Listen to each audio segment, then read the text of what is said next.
So the develop panel, I just want to make sure we're all on the same page. So we're going to do a lot of the same things here. And the same things we typically would do. In this case, what I want to see is you guys be able to take this file here and run it through basic, tone curve, HSL, detail, lens correction.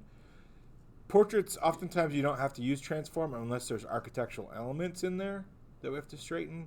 But you always want to be very careful with transform, because if you make a building straight, you can make a person look really weird. Okay, so we want to make sure that we identify what's the most important part of the picture. In this case, it's a portrait, so we want to make sure that is done. So transform is likely not going to be a big role in this. But for basic, again, we're going to go with our white balance. I'm going to go off of a neutral, something I want to neutralize here. And in this case, if I choose the black jersey or the white of the jersey, either one should work fine. I'm going to go with the white of the jersey right there. It gets everything to kind of the area that I want. In this particular case, maybe you've seen in the example that I showed you, my nephew's team, their team colors are purple, black, and white. So I had this blue wall that I had access to. So I photographed him against the blue wall because I knew it would be pretty easy to isolate that blue and turn it to purple. So we're going to just go through the process here, and I'm going to expand this out a little bit, add some contrast to it. Highlights, bring them down a touch, open up the shadows.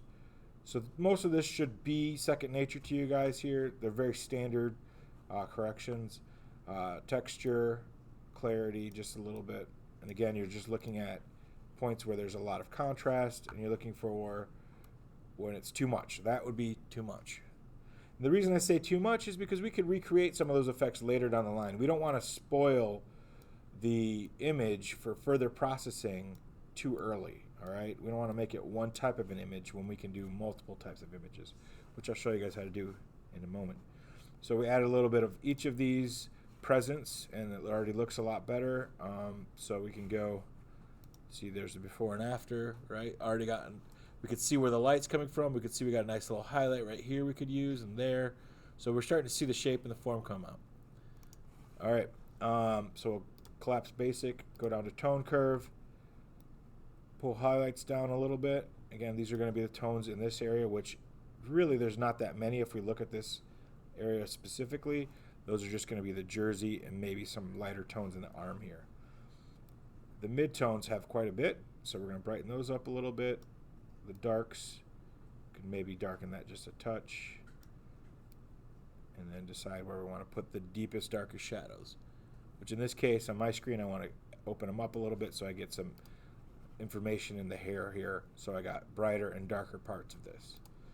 So I'm going to close down tone curve. HSL, I'm going to go ahead and go with hue here and click on the target adjustment, and I'm going to click on this blue wall here, and I'm going to change the hue, which is the position on the color wheel. So if it's blue now, I can change it literally to anything else, and I'm going to change that to kind of this purplish there. All right, so I can get that purple there. I can change the saturation of that, increase it, decrease it. I can change the luminance, and I'm just using these targeted adjustments here. Make it brighter or darker, like that. If I want to change anything else, for example, if I look here and I want to adjust skin tone, let's say it's a little too orange, I want to make it more red, I can click somewhere that has a decent amount of skin tone, and I can go a little bit right about there. And then in terms of saturation, you want to find holster this target adjustment, find an area that maybe has a little bit of saturation, like this does here, and you can make some decisions, less or more saturation. That area. Then luminance is another area. Like, for example, this part right here. If I want to make this a little bit darker, I can isolate that area. And all of those changes I was making are based on how well you know what each of these do. So hue, I knew I wanted to change the color here. I knew I wanted to change its saturation, and I knew I wanted to change its brightness to get to somewhere similar to that purple, which I did. And then as far as skin tone is concerned, I want to be able to manage the brighter parts, the darker parts, and the middle parts of the skin tone and try and get them somewhat close, which we did. So that way we don't have to swing through all of these different layers. All right, so that's more of an advanced way of using it, the targeted adjustment.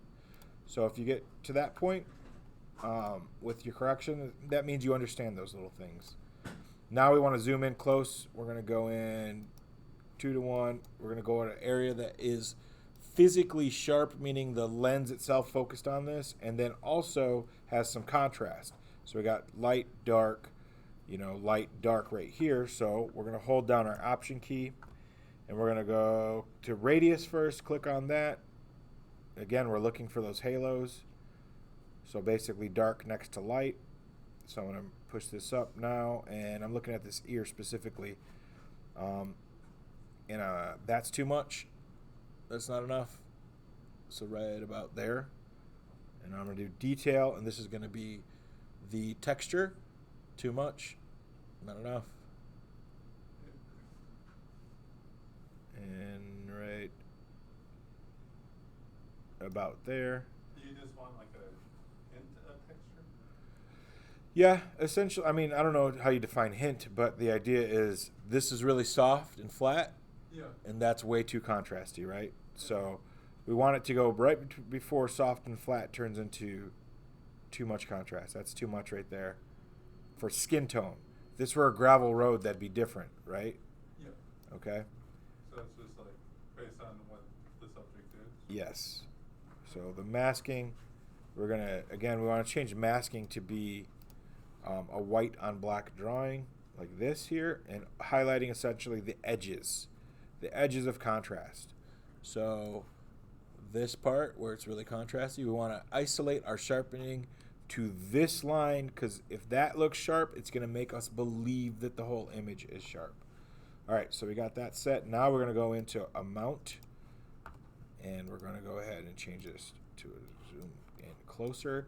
In amount, when we hold on option, it disables all of the masking, and it shows us the full amount of our settings of radius and detail.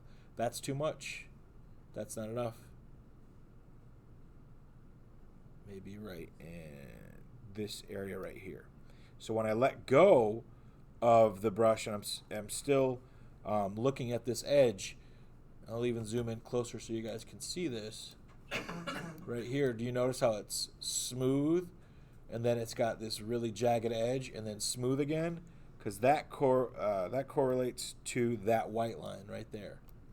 So that's the part that is actually being sharpened, not any of the black parts, just that white part.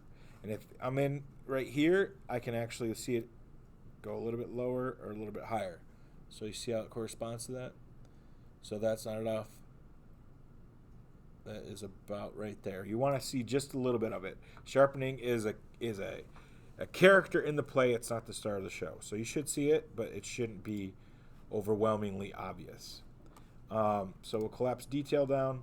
Lens correction. In this case, we should have a pretty good, maybe a little bit of chromatic aberration. There's green and purple there. So once we remove that, we should see that kind of go away, which it does. And then we're going to enable profile corrections of the lens. This one, I believe I was using a Tamron. I'll have to check here. Nope, it was a Tokina. Yep, there we go. 100 millimeter. All right. So now that's set up its general correction there for that particular lens. Now I'm going to go ahead and crop the image. And, more times than not, portraits, people get something that is more of an aspect ratio that's similar to an 8x10, right? You guys have heard that. Oh, I need an 8x10 or whatever. So if I do something like this, it crops it down to about an 8x10. So what I'll do is move this up. I want to get a little bit of the logo down here, leave a little bit of headspace for them. Double click. That's kind of the image we're going to end up with.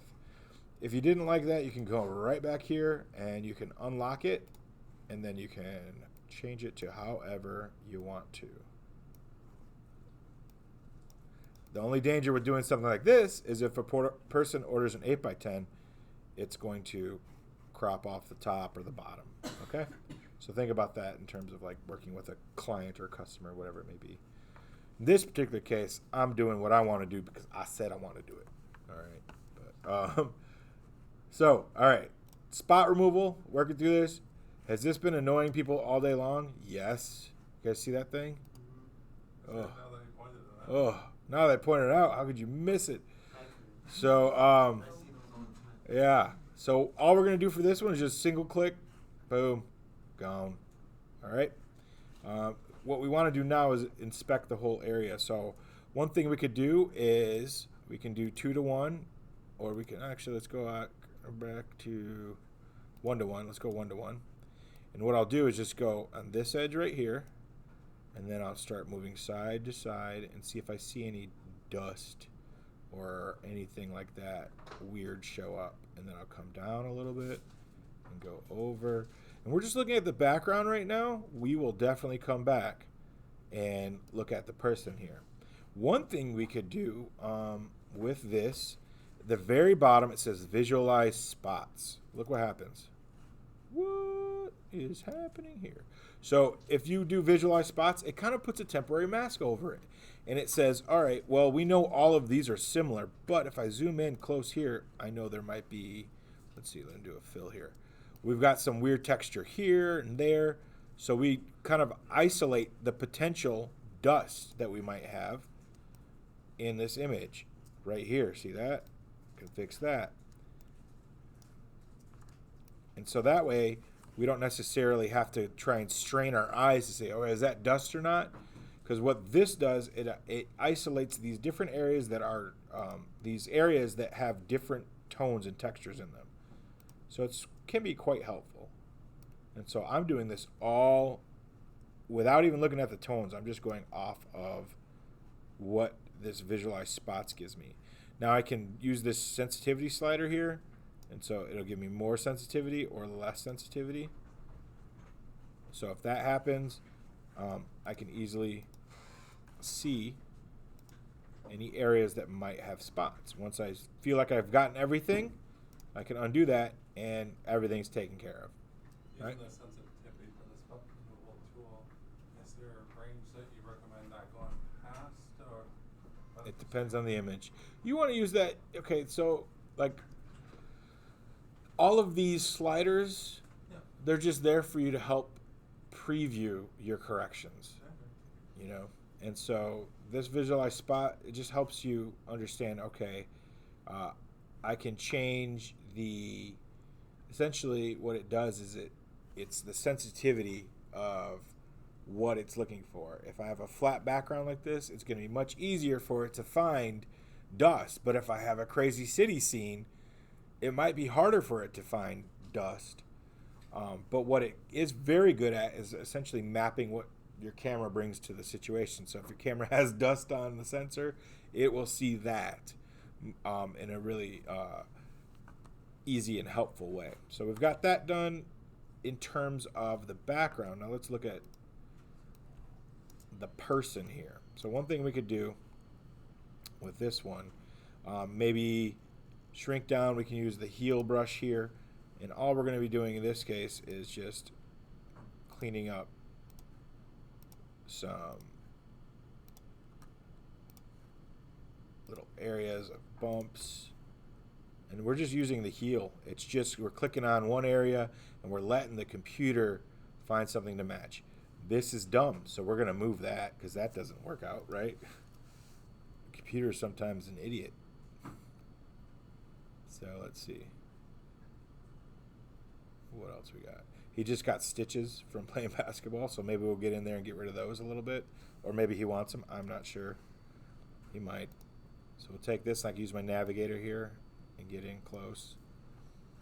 And in this case, I might use clone or heal. I'm not sure. We'll start off with clone, and I'll shrink it down. Maybe I'll try heal. It does pretty good there. So I'll zoom back out. Now I'll look for anything else that might be considered something to remove. And now I'm holding down space bar. And I'll go back to just clicking on these.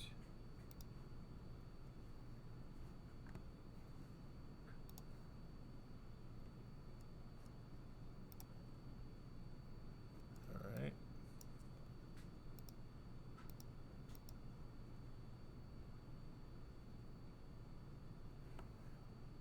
So that's looking pretty good there. We can see the before and after.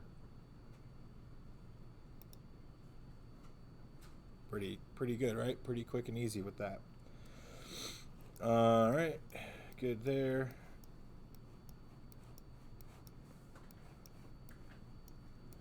So we got through most of those pretty good. All right, now we would go to